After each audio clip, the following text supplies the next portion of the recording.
conhecendo-se. Celtincardia, sala do trono.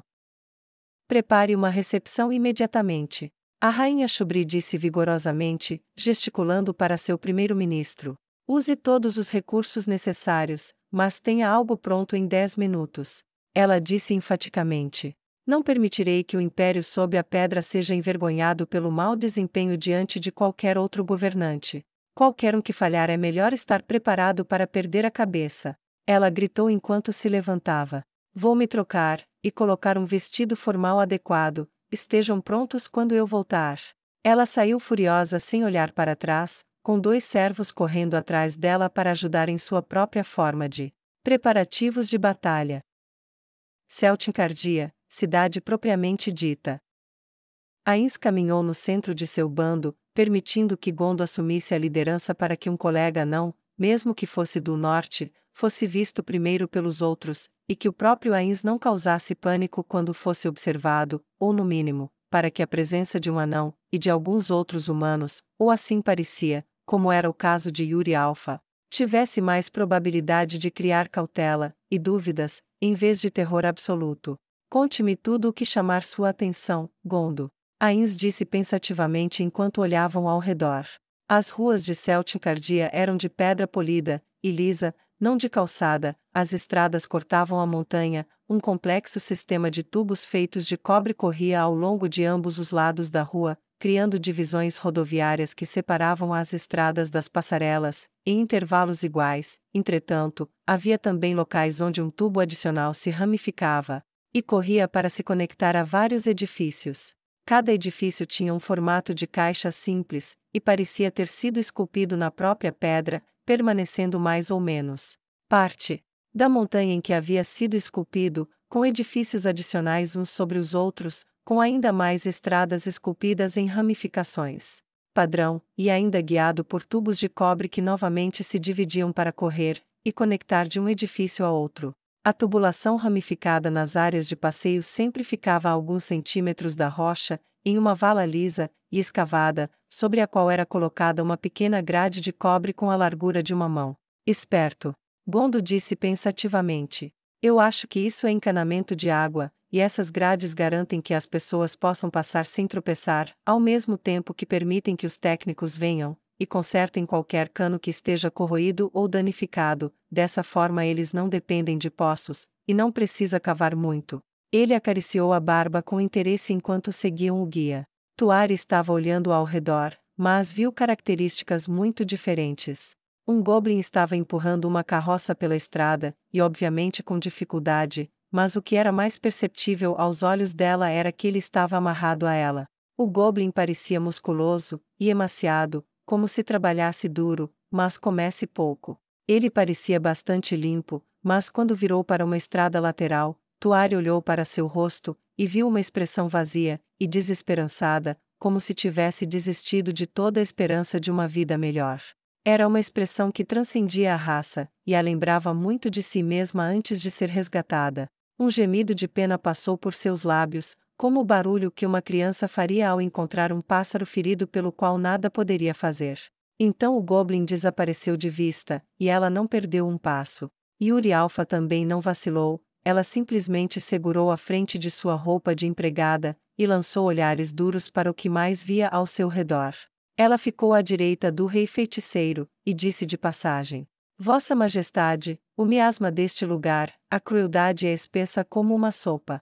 Não muito longe, eles viram um grupo de escravos amarrados entre si, e avançando com dificuldade. Eles marcharam lado a lado em pares, cada um preso por uma coleira no pescoço, com uma corrente que ia até uma grande viga de madeira entre eles, cada um preso a um lado da viga, e através da viga no centro havia um longo poste de ferro. Quando o grupo de 12 chegou a uma área central, um anão negro que os acompanhava parou, e ordenou que se ajoelhassem. Este grupo era composto por goblins, orcs e ogros, eles também aparentemente estavam familiarizados com essa rotina. Eles se ajoelharam sob comando, e o anão se aproximou da frente da viga, e puxou a vara que ia de uma ponta à outra. Foi então que Ains percebeu, relutantemente, a engenhosidade do dispositivo, pois a viga se desfez em grandes quadrados, e agora era evidente que cada par de escravos estava preso junto, e cada um estava preso a alguém desigual em relação a si mesmo, de modo que o movimento cooperativo era, na melhor das hipóteses, difícil. Os escravos, sabendo claramente o que se esperava deles, levantaram-se, e aproximaram-se de uma pequena construção. Os primeiros a alcançá-la, entraram, e saíram com uma série de implementos. Havia luvas, vassouras, panos, baldes, e outros itens que revelavam a natureza de sua tarefa. O superintendente anão negro deu um rápido conjunto de instruções, e depois apontou para onde eles estavam agora. Entendo, então é assim que eles fazem. Ains disse suavemente. Ele percebeu imediatamente o quão limpa a cidade era, e agora o método foi revelado.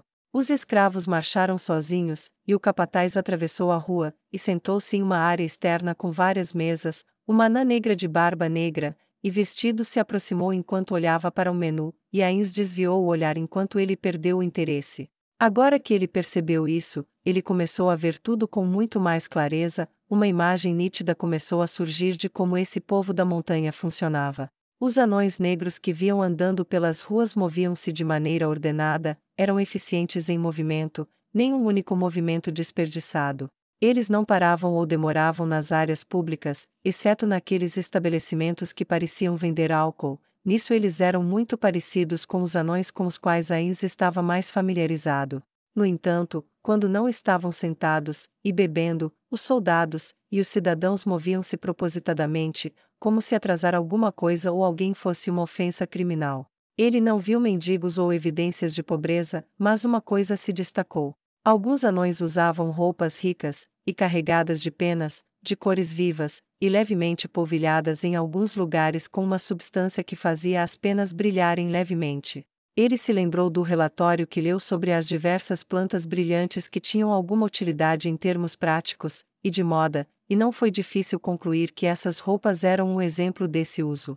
O seu coração de colecionador comoveu-se, mas ele não disse nada durante algum tempo, enquanto eram guiados cada vez mais para perto de um edifício muito grande à distância. Foi esculpido profundamente na superfície da montanha. Havia arcos, um em cima do outro, e depois ao lado do outro, embora parecessem mais para decoração do que para estabilidade. À medida que a distância diminuía, ele viu grandes colunas esculpidas na pedra, e pintadas de mármore branco para contrastar com a pedra preta, e ao seu redor ele podia ouvir o som de martelos que falavam da riqueza industrial desses anões sob a montanha. Vossa Majestade, exceto por algumas diferenças e práticas sociais, aqui me lembram muito a minha casa. Gondo disse, mas sua voz não carregava a felicidade. Você não parece feliz com isso. Ains comentou casualmente. Vossa Majestade, eu não estou. Não são as semelhanças que eu não gosto, são as diferenças. Admito que meu povo não é perfeito, mas a maneira cruel como esses escravos foram acorrentados, o medo que até os ogros demonstraram nos chicotes do feitor, as cicatrizes nos corpos dos escravos, o ritmo apressado, e até febril dos que não eram escravos, e fez uma pausa, e deixou de falar, fechando completamente a boca como se não quisesse continuar. Gondo? Ains disse, colocando uma leve força de comando em sua voz. A bebida. Ele terminou com relutância. E daí? Ains perguntou. Achei que fosse comum os anões amarem o álcool. Gondo fechou os olhos lentamente, respirou fundo, e olhou para o rei feiticeiro. Não é isso que quero dizer, meu senhor. Quero dizer, naqueles lugares que serviam bebidas alcoólicas, não ouvi música, e não ouvi nenhuma canção, vi muitos anões bebendo, mas não vi ninguém brindando, alegre, feliz. Na minha casa, apesar de todas as dificuldades que enfrentamos contra os Quagoa, ainda tínhamos músicas em nossas tabernas, bebíamos com nossos amigos, amávamos nossas vidas. Mas isso aqui? Ele disse, estendendo a mão para abranger a cidade trabalhadora. Estes parecem beber porque odeiam suas vidas, aquele miasma do mal parece ser uma piscina num poço de infelicidade. Não os invejo. Nem um pouco. Ele disse tristemente. Isso fez Ains hesitar, e ele ficou em silêncio. Todos ficaram em silêncio enquanto a distância até o que parecia ser o palácio continuava a diminuir. Isso fez com que o homem dentro do morto-vivo se lembrasse das constantes pressões do trabalho, da maneira como as pessoas trabalhavam como escravos miseravelmente, e não tinham nada além do mundo virtual, das drogas ou do álcool para preencher suas vidas. Eles fizeram essas coisas não por amor a eles, mas apenas porque a própria realidade era pior. Ele se perguntou se essa infelicidade, agora clara graças à observação de Gondo, estava espalhada por todo o país, ou encontrada apenas neste lugar. Ele ainda estava pensando nisso quando chegaram perto do castelo, e viu que os anões que guardavam o portão não tinham braços e pernas, em vez disso eles tinham membros protéticos levemente brilhantes feitos de um metal acinzentado que ele identificou como adamantita. O que eles são? Ele perguntou alto o suficiente para a escolta ouvir. Soldados mágicos. O anão respondeu. Eles perderam seus membros em batalha ou foram removidos e substituídos. Essas substituições são próteses imbuídas de magia, o que os torna guerreiros formidáveis, especialmente com encantamento rúnico para eles. Ele disse com orgulho. Runas? Gondo disse animadamente. Você usa runas aqui? A escolta riu. Nós usamos, você também? Ele perguntou. Sim, sou o chefe do desenvolvimento de criação de runas lá em casa. Preciso ver o que você desenvolveu aqui. Ele disse, sorrindo amplamente, e parecendo tão entusiasmado que a escolta não conseguiu evitar que a felicidade o contagiasse também. Não depende de mim, mas traga isso à tona durante a recepção, e talvez você consiga permissão para aprender nossos métodos, em troca dos seus, é claro. Ele acrescentou apressadamente, temperando sua sugestão com um tom cauteloso. Entendo, entendo. Ainz disse pensativamente, e ele se permitiu imaginar o quão eficaz uma força de combate poderia ser, onde os próprios corpos eram aumentados com algo como máquinas de seu mundo natal, onde os membros eram literalmente duros como metal. Era uma visão formidável, e mais do que uma visão. Veio o espírito colecionador, junto à cobiça de um rei que buscava aumentar o poder de seu reino. Eles passaram pelos soldados, cujos membros substitutos aumentados brilhavam fracamente na luz fraca da cidade subterrânea. Eles nem sequer olharam para ele, permaneceram em frente, despreocupados com o peso da cota de malha de orixalcum ou dos grandes capacetes cônicos amarrados em suas cabeças. Eles exalavam a disciplina do guerreiro que Cocitos frequentemente elogiava. Quando eles entraram no palácio, Ainz olhou na direção de Tuari, ela se movia com passos pacientes e uniformes. Seu olhar estava fixo firmemente para a frente, e suas mãos estavam baixas na frente do corpo, a postura de empregada por excelência. Ele fez uma nota mental para elogiar Yuri Alfa e Sebas mais tarde por seus esforços com ela, e embora tivesse certeza de que ela devia estar nervosa, ela nunca vacilou, e nem ficou boquiaberta nem tremeu com as demonstrações de poder ou arte que compunham o interior da grande estrutura anã. Ele se sentiu um pouco presunçoso, só um pouco, porque parte desse motivo era que aqui provavelmente não se comparava à grandiosidade de Nazarick. Embora ele admitisse para si mesmo, não deixava de ter charme, e representava grande talento e esforço. O palácio era muito grande, ele se perguntou quanto tempo levaria para escavar esta parte da montanha. Uma pergunta para mais tarde. Ele pensou consigo mesmo enquanto olhava ao redor. Embora o exterior do palácio fosse inteiramente preto e cinza, nos tons da pedra da montanha, o interior era ricamente pintado de branco, azul, e o ocasional toque de um roxo profundo, e rico em certas portas. O corredor por onde andavam era enorme, largo o suficiente para 30 pessoas caminharem lado a lado. Cada passo ecoava na pedra, e o teto alto continha desenhos intrincados que, suponho, pretendiam glorificar a família real, mostrando anões vitoriosos de pé sobre inimigos caídos, esculpindo a própria montanha ou sentados em um trono que, para eles, deve ter sido significativo. Aqui e ali, Ainz viu servos movimentados. Eles se curvaram profundamente, uma vez em cada encontro, mas depois saíram correndo com o mesmo movimento eficiente daqueles fora do palácio, apressando-se com urgência para qualquer tarefa que os esperasse, e finalmente o grupo de Nazarick alcançou uma enorme porta de bronze que foi moldada como um contorno da própria montanha, como se alguém fosse passar pelo reino para chegar ao seu coração. Foi realmente bizarro, mas, pelo menos não sem propósito. As portas gemeram, ecoando alto pelo corredor quando se abriram, e Ainz entrou em uma grande sala oblonga. Havia servos anões negros ao longo das paredes, dezenas deles, cada um elegantemente vestido, enquanto no centro uma longa mesa de pedra, esculpida na superfície rochosa para que ainda fizesse parte da montanha, esperava por ele. A cada meio ou metro havia uma cadeira, também esculpida na superfície da pedra, que nunca conseguia se mover ou ser removida sem destruí-la.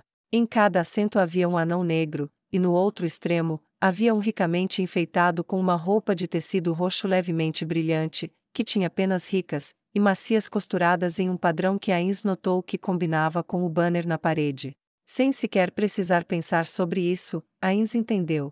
Eles construíram este lugar para durar para sempre. Quando eles entraram, todos os anões se levantaram, e a escolta gritou, anunciando Sua Majestade, o Rei Feiticeiro, Ain Zoalgon do Reino Feiticeiro. Sua voz ecoou na parede, e antes que desaparecesse, ele se afastou. Tuari e Yuri Alpha moveram-se para extremos opostos da parede, e ocuparam posições vazias equidistantes de seus homólogos anões. Bem-vindo ao Império sob a Pedra. A rainha ricamente enfeitada disse. Eu sou a rainha Shubri Valhakimpa. Ouvi muito sobre você, mas também muito pouco, Rei Feiticeiro. Estou ansiosa para aprender mais, por favor, junte-se a mim na minha mesa. Ela disse, e apontou para 2 assentos vazios no final, perto de onde ela estava sentada. Gondo moveu-se para ocupar seu lugar ao lado esquerdo do Rei Feiticeiro, e quando se aproximaram da mesa, pararam, e percorreram toda a extensão dela em um ritmo igual, como se estivessem em procissão. Assim que chegaram aos assentos vazios, sentaram-se em uníssono enquanto os olhos de dezenas de anões negros monitoravam cada passo com curiosidade e cautela. Ains deu outra olhada no brasão da rainha. Ele mostrava um fundo de escudo preto com um martelo branco na frente, com escrita em sua língua embaixo. A mesma escrita estava bordada no banner que estava pendurado centralizado acima, e atrás dela na parede. Quando o Rei Feiticeiro se sentou, a rainha bateu palmas, e 2 portas atrás dela em cantos opostos da sala se abriram, e carroças com rodas, também feitas de pedra, foram empurradas para fora enquanto os servos se afastavam das paredes, e ficavam atrás dos convidados com espaço suficiente para o carrinho se movimentar entre os dois. Tuari e Yuri Alpha imitaram os servos anões, e alinharam-se atrás de Gondo e do Rei Feiticeiro, respectivamente. O servo atrás da rainha foi até a frente da carroça, tirou uma bandeja dela, e colocou-a na frente dela, depois voltou à posição. Com isso como exemplo, Tuari imitou o gesto para Ains da melhor maneira que pôde, e recebeu como recompensa um pequeno sorriso de aprovação de Yuri Alpha, que fez o mesmo com Gondo. O processo de servir foi rápido, e quando aquelas bandejas saíram da sala, saíram mais 2, contendo garrafas e taças de pedra. Assim como antes, a primeira carroça foi até a rainha, e depois que ela colocou uma taça na frente dela, ela se moveu para o lado direito, e então a contraparte dele se moveu para a esquerda, e em perfeita sincronização eles serviram uma taça para todos em mesa, antes de cruzarem o caminho um do outro, e saírem pelas portas por onde haviam entrado. Cumprida a tarefa, os criados atrás dos convidados retornaram às paredes opostas, e esperaram para serem chamados. Enquanto isso acontecia, ninguém havia falado à mesa ou sequer se mexido, foi só quando as portas se fecharam, e o eco do fechamento desapareceu é que a rainha falou novamente. Um brinde aos nossos convidados, que o Deus da montanha os abençoe. Força no túnel. Os convidados disseram com xícaras levantadas, e tanto o Rei Feiticeiro quanto Gondo levantaram suas taças, porém apenas Gondo bebeu. Ain simplesmente devolveu sua xícara à mesa. Não me considere rude, disse ele enquanto olhava para a bandeja. Receio que este meu corpo não coma nem beba. Ele disse educadamente, apontando para seu óbvio rosto esquelético. Ah, sim, claro. A rainha Shubri disse sem perder o ritmo. Não pense nisso, embora eu espere que seu companheiro goste. Ela disse enquanto olhava para Gondo. Ele claramente gostou. Ele tomou um gole profundo do vinho, e pousou a taça com um grande sorriso no rosto. Muito mesmo. Preciso encontrar uma maneira de ter esta bebida importada, tenho certeza que seria um grande sucesso lá. Do que é feito? Ele perguntou com entusiasmo. Nunca provei nada parecido. Uvas de caroço. Frutas pequenas que parecem seixos, são mais ou menos do tamanho de... Ah, o que é aquela fruta de superfície? Bem, não sei, elas fermentam facilmente, crescem no solo a partir de uma forma de musgo que parece local aqui. Ela disse com uma medida de orgulho em sua voz. Bem, é fantástico. Ele declarou com óbvio prazer. E a comida? Ela perguntou enquanto ele mergulhava o pão em um ensopado vermelho espesso e rico. Ao levá-lo à boca, ele deu uma mordida. Maravilhoso, tem um sabor agradável e um toque picante. O que é isso? Ele perguntou. Carne de dragonete com molho vermelho, a carne que colhemos, mas o molho vermelho é importado dos elfos negros das planícies. Eles fazem isso de uma planta de superfície que não podemos cultivar em nossas fazendas de terraço. Ela respondeu, novamente sua voz mostrando seu orgulho pela comida de seu povo. Dragonete? Ains perguntou curioso. Você pode explicar um pouco mais sobre isso? Claro, Alteza. Ela disse com uma voz doce que era quase, mas não exatamente, condescendente. Os dragonetes são uma espécie de dragão em miniatura parecido com um pássaro. Não são inteligentes como seus equivalentes maiores, mas são cobertos de escamas, e parecem versões minúsculas dos grandes. Nós os usamos para muitas coisas, e eles se reproduzem em grande número. A carne é reservada principalmente para nós mesmos. Alimentamos os escravos com carne inferior de pássaros normais, dos quais caçamos principalmente para colher as penas. Entendo, fascinante. Ains disse, ignorando sua voz um tanto condescendente. Agora, você disse que já ouviu falar de mim, eu me pergunto, o que você sabe? Ele perguntou curioso, cruzando as mãos esqueléticas sobre a mesa à sua frente. Ela sorriu enquanto acariciava a sua espessa barba preta. Bem, parece que você tem um talento especial para me incomodar involuntariamente. Ela brincou sem entusiasmo. Eu sei que você está travando uma guerra muito grande no momento, e sei que suas políticas anti-escravidão estão apresentando um problema real para mim. Além disso, ela balançou a cabeça. Eu realmente não sei muito. Você é direta. Ains disse categoricamente. Gostamos de chamar isso de eficiência. Ela disse educadamente, mas friamente. Temos em comum nossa ignorância mútua. Ele disse diplomaticamente. Portanto, vamos construir sobre esse terreno comum, e ver o que podemos aprender uns com os outros. Talvez algum acordo feliz possa ser feito que beneficiará a ambos. Suas palavras eram gentis e diplomáticas, sua voz era fria e calma, mas por dentro ele não conseguia conter sua irritação, e isso infectou seus pensamentos.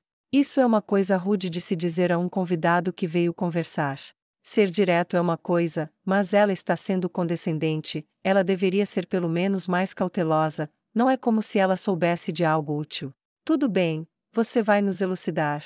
Ela perguntou gentilmente. A mesa, repleta de conversas, parou quando o rei feiticeiro lançou um feitiço que exibia uma imagem das nações que cercavam o império sob a pedra acima da mesa. Eles olharam para a representação impressionante, e os mais perspicazes começaram a sentir um leve arrepio.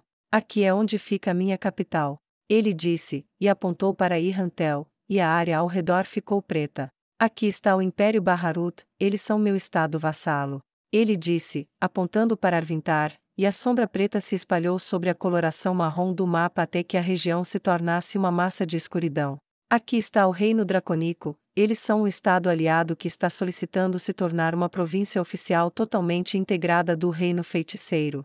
Mais uma vez, quando ele apontou para a capital, a escuridão se espalhou, e cobriu seu território até que o bronzeado desapareceu, e apenas o preto permaneceu. Aqui está o Reino Sagrado de Roble. Ele disse, e apontou para Alburns. Estão divididos entre norte e sul, sendo o sul um dos beligerantes na guerra. Quando a guerra terminar, a rainha daquele país pretende integrar a sua nação no meu reino como província. Mais uma vez, o território governado pelos seus apoiantes tornou-se preto, enquanto o da área hostil assumiu um padrão de listras pretas. Aqui está o reino Restize, eles eram uma potência hostil sob o rei Philip, e se aliaram contra mim depois de expulsar a antiga família real. Desde então, resolvi esse problema, e as duas últimas cidades cairão, em mais ou menos uma semana, e eles se tornarão um estado vassalo com o objetivo de integração futura em meu reino. Ele apontou novamente para a capital, e o preto se espalhou, e cobriu todo o país. Ele fez uma pausa, e olhou em volta, os rostos pareciam muito graves, mas eles estavam prestando muita atenção. Ele apontou para a cordilheira entre os dois países. Este é o reino anão do norte, de onde Gondo vem, eles, os dragões de gelo, gigantes de gelo, e coagoas desta região são todos vassalos ou cidadãos meus. Toda a cordilheira ficou preta. Estas são as colinas Abelion. Há alguns anos, eu destruí o imperador demônio Jaldabal que os levou a invadir o reino sagrado de Roble. Eu também conquistei aquela região, e fiz dela uma província minha. A região ficou preta depois que ele terminou de falar. Aqui está o reino dos homens-fera. Eu os derrotei anos atrás para salvar o reino dracônico, e eles agora são um estado sujeito que extrai recursos de mim para reconstruí-los. Uma vez que eles se reconstruírem, eles receberão status de vassalo, e eventual integração, com todos os benefícios que isso acarreta. Essa região também ficou preta. Ele olhou da ponta da mesa, e de volta para a rainha Shubri. Estas são todas as minhas terras. Agora o resto. Ele disse. Você já conhece a teocracia Slane. Eles eram aliados do rei Filipe de Reestize, e ainda são aliados do rei Astraca do Reino Sagrado, e do rei Elfo do Lago Crescente no Reino dos Elfos. Ele disse, e listras azuis cobriam partes da teocracia Slane, do Reino Sagrado, e quase toda Reestize, exceto por 2 pequenos pontos. É por isso que vocês não conseguiram comprar escravos, porque, ou nós os cercamos agora, ou iremos cercá-los completamente em breve. Ele disse muito calmamente. Depois de dizer e fazer tudo isso, ele acenou com a mão, e cancelou o feitiço, e olhou de volta para a rainha Shubri. Ela ficou sentada em silêncio, tremendo de raiva.